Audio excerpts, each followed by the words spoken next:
How to manage notification in TikTok. Hey everybody, welcome back to our channel. In this video, I'll be showing you the procedure on how can you manage notification in TikTok.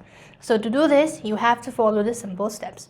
What you need to do is, before we start on, make sure to update the app to the latest version. Also check whether you're connected to a stable internet or not. To begin with, open up your TikTok application, log into your account.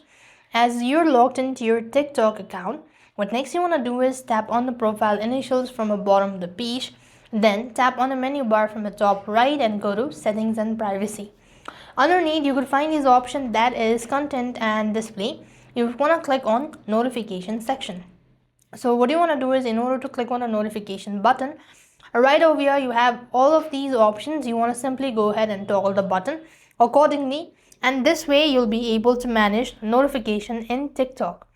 And likewise, if you find this or if you find this procedure quite hectic, you could do this simple step. Long press the TikTok application, click on the app info icon,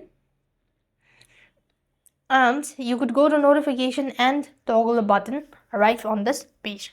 This is how you'll be able to manage notification in TikTok. I hope the video was helpful. Make sure to like, share and subscribe.